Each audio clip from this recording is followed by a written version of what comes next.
Europe Nettoyage, votre spécialiste en Gironde de la rénovation et de l'entretien de vos toitures, ainsi que de l'isolation naturelle et écologique de vos habitations, partenaire de Girondin TV et GDJ Espace Sécurité, installateur depuis 1987 de solutions globales de sécurité en Aquitaine et concepteur du système sur mesure Stop Effraction, vous présente votre émission.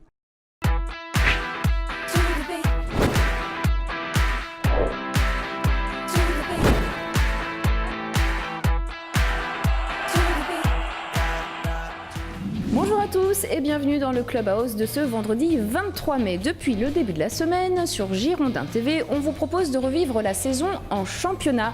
Aujourd'hui, vous allez pouvoir visionner la dernière partie de cette rétrospective de fin de saison, de la 30e à la 38e journée, avec bien évidemment la traditionnelle conférence de presse de Jean-Louis Triot sur le bilan de la saison.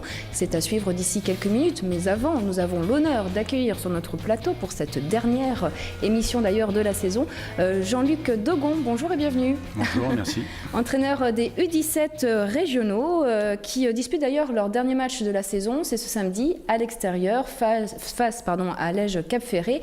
Comment s'est passé l'entraînement? Sur quoi portait-il ce matin?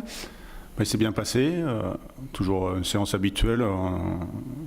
C'est assez commun à toutes les équipes à l'éveil de match. On fait un peu de vivacité, du petit jeu. En plus, on n'était pas très nombreux ce matin, donc voilà, c'est juste histoire de toucher le ballon, de se mettre un peu en confiance.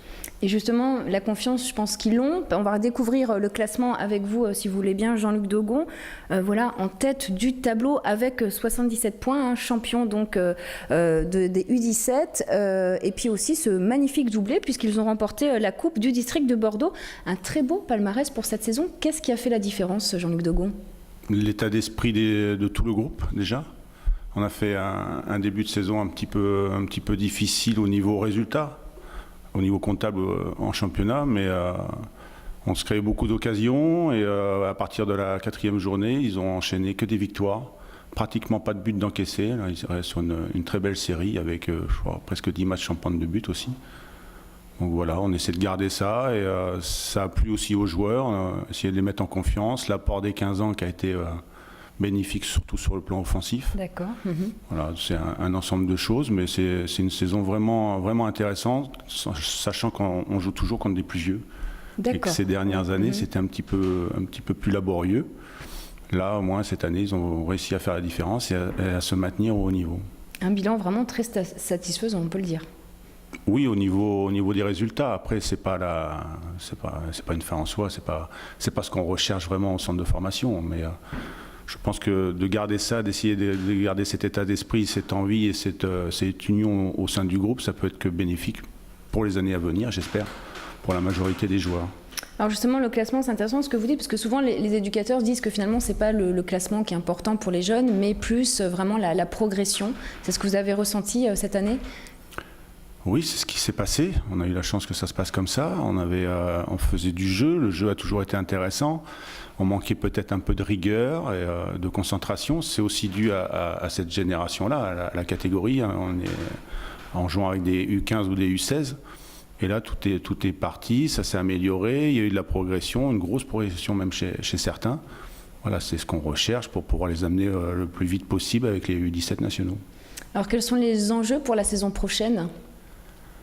Pour ce groupe-là, c'est déjà de bien figurer dans le championnat U17 national.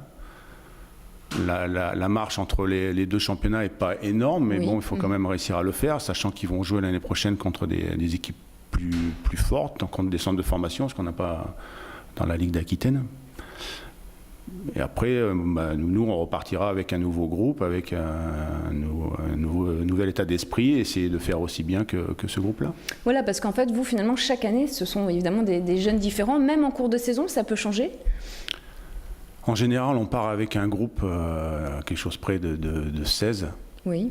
Mais on incorpore au bout d'un certain temps les joueurs, les meilleurs joueurs, ceux qui sont le plus aptes à ce moment-là, pour monter au niveau supérieur. Ça se passe dans toutes les catégories, que ce soit en 19, en 17 nationaux, en 17, et ainsi de suite. C'est la logique des choses, quoi.